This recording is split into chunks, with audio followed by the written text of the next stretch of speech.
Welcome! Yay, we're back. Thanks for joining Bobby and I at City Kids this week, this Easter. If you're just now tuning in, I hope that they'll sort of watch the previous two videos so that they get the whole story. But this is our Easter basket, and each day we get to open one egg. And honestly, I've been hoping for treats inside. We haven't had any treats yet. No. But all we've gotten are like things to tell the Easter story. But you know what I've decided? I've decided I'm okay with that because there's actually nothing better than the Easter story. Right. Chocolate's good, but not near that good. No, it's not nearly that good. So, all right, pick one. Let's see what's inside. Okay. Oh, makes a little sound. Okay. Let's see. Can I just go ahead and open it? Go ahead. Okay.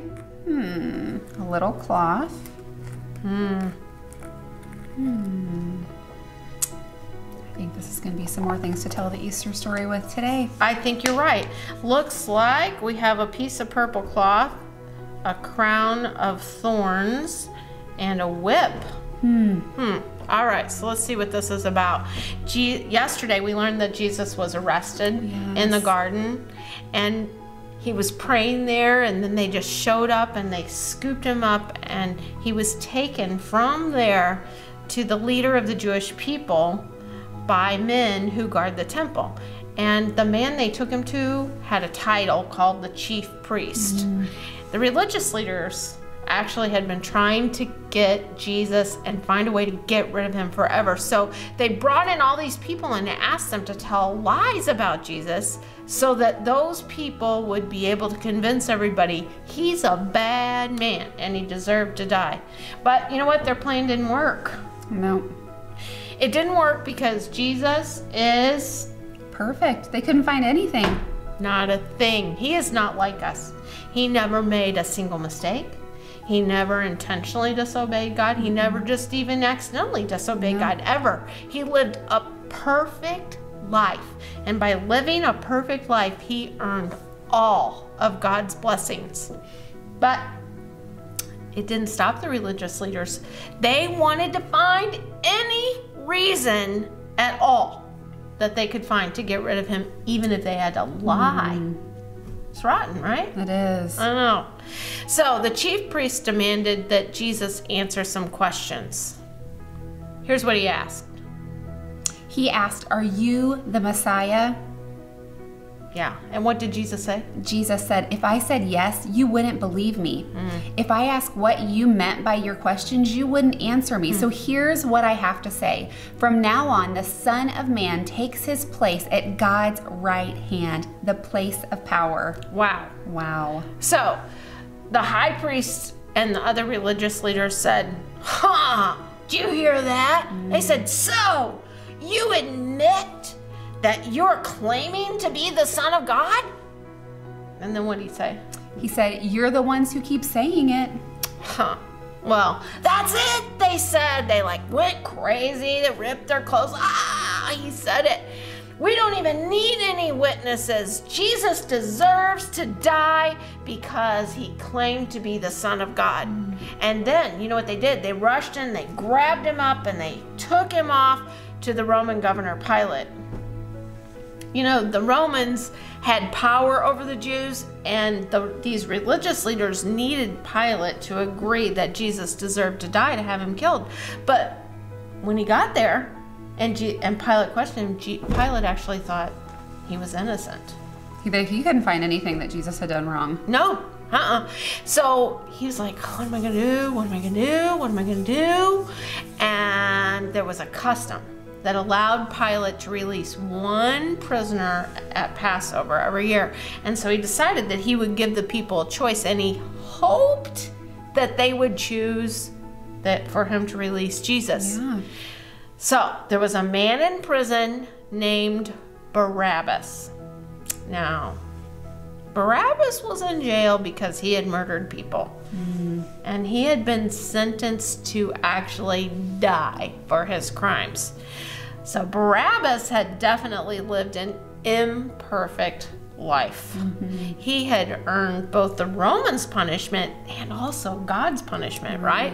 So Pilate asked the crowd of people, So who do you want me to set free?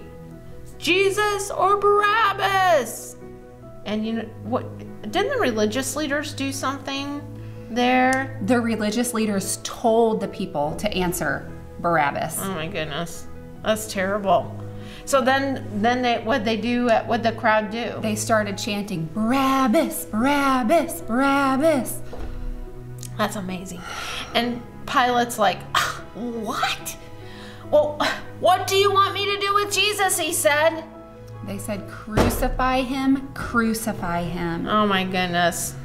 You know what? I read the Easter story every year, and when I read this part of Jesus' history, I always imagine that Barabbas is like not far. I think it was not far. He was sitting in a jail cell, and he hears the crowd shouting, Barabbas! I mean, that would get your attention, right? Yeah, definitely. And then he can't hear all the talking, and so the next thing he hears is, crucify me! Yeah. Oh my gosh. He must have been scared. What would you think if you were sitting in a jail cell and you only hear Barabbas and then crucify me? Well, the next thing that happened is the soldiers came and they pulled Barabbas out of his prison cell. Wow. I bet he was terrified. He knew he'd done a lot wrong. He did. I bet every step he took, he thought, these are the last steps I will ever take because I'm about to die. But when he reached Pilate and the crowd, there was a surprise. Mm-hmm. The soldiers took the chains off Barabbas. Yes. And they put them on Jesus. Unbelievable. I know. And then they led Jesus away and they let Barabbas go free. That's crazy, right? Jesus had earned all the blessings of God for living a perfect life, and Barabbas had earned the punishment for living an imperfect life. But Jesus took the punishment Barabbas deserved and gave Barabbas the blessings he deserved. Wow. It's crazy, right? The soldiers were really, really, really mean to Jesus. I think that's what this is about, this whip here.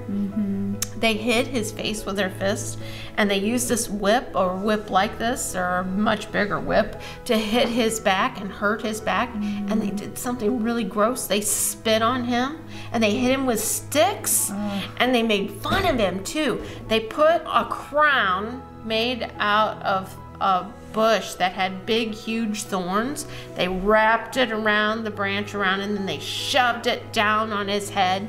And then they put a purple robe on him, because you know what they were doing when they did that? They were making fun of the fact that someone said he was their king. Now, here's the thing. You and I might think, oh, poor Jesus, he's stuck in such a bad situation. Yeah, it makes us sad. But yeah,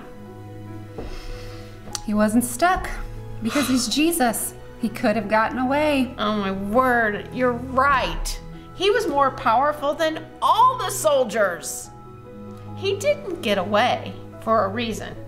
It's because taking Barabbas's punishment was part of God's rescue plan. What love is that?